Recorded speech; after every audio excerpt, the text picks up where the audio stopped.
So, just want to do a little Phillies talk today.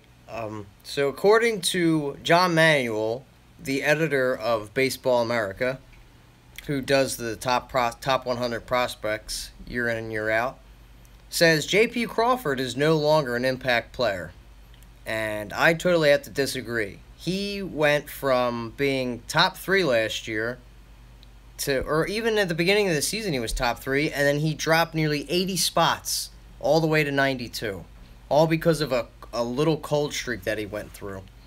Now, okay, so his first 14 games, he went 2 for 48. That was atrocious. That's .083 or something like that. His average was. He wasn't hitting. He wasn't looking at the strike zone too well, which is one of his strengths, is being able to see strikes and balls. I mean, his walk to strikeout ratio is phenomenal. He nearly walks just as much as he strikes out. I think to the season he's 55 to 53 or 52, which is pretty phenomenal. I think that's his best skill set, his being able to see the strike zone and to go along with elite defense. But to say this guy isn't going to be an impact player, a player you can't build your team around, I think is completely asinine. Okay, this happens in baseball. We all know this. If you've ever watched baseball, ever played baseball, you go through hot and cold streaks. It's just what happens. And a guy slumps a little bit and you take him off the top 100 list, it seems more like it's a grudge than anything.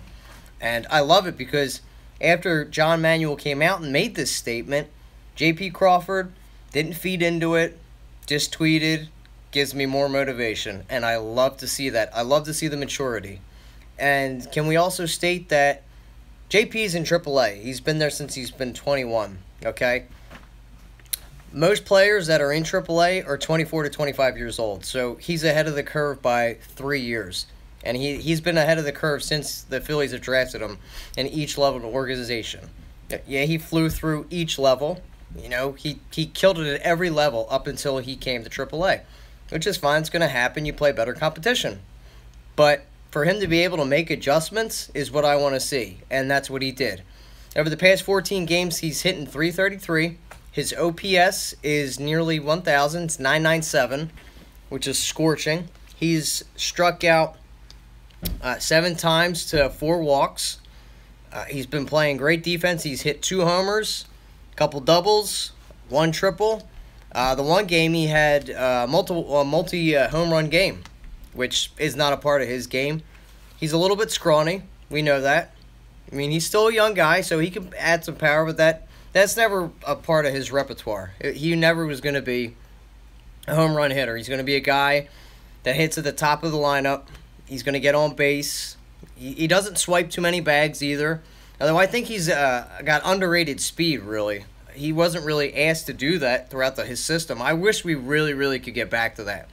The Phillies, as a whole, have not been able to steal bags since we lost Davey Lopes way back when we had Jimmy Rollins and Victorino swiping bags.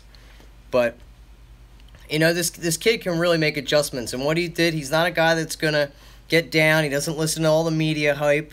Does he want to make the major? Sure, but he's not really biting at the chomp to get there. He's come out and said it before that when he gets the call-up, that will be it. He's no rush to get there. That's every player's dream, obviously, when they get drafted in the MLB draft. Your main goal is to make it to the bigs. But he's not eager. He's not chomping at the bit to be like, get me up there, get me up there. He said, when it happens, it happened. That's a direct quote. And I love the maturity level of this kid. That just shows you that he wants to put in the work, he wants to earn his spot, and he wants to earn his ability and show his abilities that he deserves to play with the big club. That he's done everything he could in his game to be able to put him at shortstop with the Philadelphia Phillies. And I still think he needs some work. I think another year down AAA, or finishing the year out of AAA, will really help him. He's not a guy that really does a lot of film study. He just likes to go out there and play. He likes to make adjustments during the game. He has gone back to when he was going through this slump. He noticed that he lowered his 2 years ago from 2015. So what did he do? Raised him back, And he went on this hot streak, hitting 333, like I said, had a multi-hit home run game, multi-home run game. He's just been un fuego. He's been on fire. And, I still think J.P. Crawford can be a building block going forward for this organization. Is he, and it's okay, too, because there's no rush to get him up there, because we have Freddie Galvis up there. So, stay down here for the rest of the year, JP. You'll get your call up in September. You're ready when you're ready. I just don't think you're ready yet. You're still ahead of the curve. You're only 22 years old. So you're still very, very young. We have a lot of talent down in the minors. I know a lot of Phillies fans want to see these guys get called up, but there's no need to rush them. We've seen the success that Nick Williams has had, and that's what you want to do. You don't want to rush guys. Now, the only player I really want to say that deserves to be up in the majors right now and is kind of just waiting in the water is Rhys Hoskins. He's being blocked by Tommy Joseph. He's proven that he's too elite to be down at AAA. He's been hitting around AAA pitching. He got off to a really, really hot start in the beginning of the year. He's cooled down for Rhys Hoskins. He's still hitting 282. He just hit his 23rd home run, so he's tying with Dylan Cousins. The Bash brothers are down there doing their thing. But other than him, other than Rhys Hoskins, our other prospects, Jorge Alfaro still needs some work. Like I said, J.P. Crawford. Who else we got there? Knapp's already up. Dylan Cousins still needs some work. So does, the speedster. I cannot think of his name. I always forget it. He's always injured, though. He's a center fielder. He still needs some work, too. He really just needs to stay healthy. But, JP, just keep doing your thing. Keep putting your work in. Don't let all the media hype get to you, which you never do. And I know you have the utmost confidence in your abilities, and we're behind you, brother, 100%. I still think you're a building block going forward for this organization. To say you're going to be a superstar that needs to be built around, that's yet to be seen. I don't see it, but you never really know. I still think he's crucial to the rebuild to this organization. Freddie Galvis is not the answer here. And it's going to be an exciting couple years. We are really going to be in contention because you look at all the young talent that we have. Yes, Roman Quinn. Thank you, Sean. I could not think of his name for the life of me. But it's great because they're all going to be up here together and they're all going to be young. Kind of reminiscent of when we had all our guys come up around 2002, 2003 when we had Utley come up and then Burrell and Jimmy started it off. And I think JP gets a lot of guff too because people like to compare him to Jimmy Rollins. J-Roll was also a California kid that was drafted right out of high school by the Phillies. He flew through the organization. He got there a little quicker than JP did. I think Jimmy was a lot more talented player than JP, but the comparisons are all there because what he can do with the bat, being able to see the zone. I think he's got a better eye than Jimmy. Jimmy's got more pop to him, and he had better legs, the ability to steal. But like I said, I think JP's really underrated with the way he can run the bases. He just doesn't have. He's not asked to do it, which I wish we could get back to that stealing bags. We got a lot of speedsters in the organization, and you really need that on a team. You saw it when we were contending year after year and winning NL East titles. You had Victorino, you had Jimmy Rollins, you need speeds on the base path. But he's going to be a guy that hits at the top of the order. I see Mickey Moniak and then JP hitting 2 or even maybe 3. He's not going to be a guy that hits power either, so stop expecting that. I hate it that guys from Baseball America, and I feel like they should be able to see through this, that you go through slumps. It happens. You've ever played baseball, like I said before, you go through slumps. It's a mental game, and that's why I think it's one of the best games out there.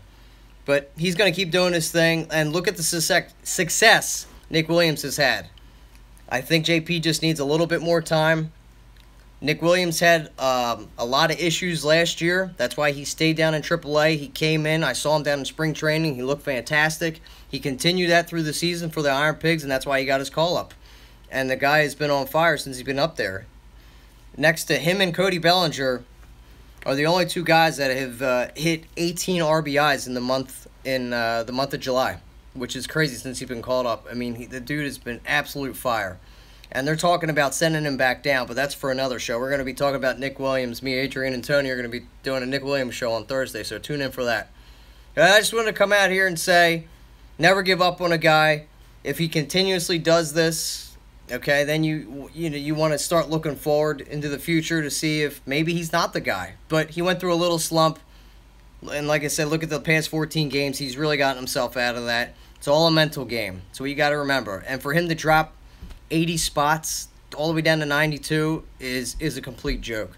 So I feel like John Manuel's credibility just went out the window for that even happening. But let me know your guys' thoughts. What do you think? Do you think J.P. Crawford is going to be a building block with this organization, or should we be looking for the next shortstop in previous drafts, or do we have one in the organization now that you could think could be the shortstop of the future? I still think it's J.P. with his ability to work the strike zone. He's got great vision. He's got a little bit of pop, but he can spread it all over the field once he gets locked in. But leave your comments in the comment section. Let me know what you think. Do you think Scott Kingery could really be our shortstop of the future, or even Cole Stobie that's down in the organization? He's a little bit lower. He's in single A. But let me know in the comment section, and go Phils. This is Kyle Gaffner with the Bitter Birds. We'll be doing a Nick Williams show on Thursday, so stay tuned for that. All right, guys. Peace.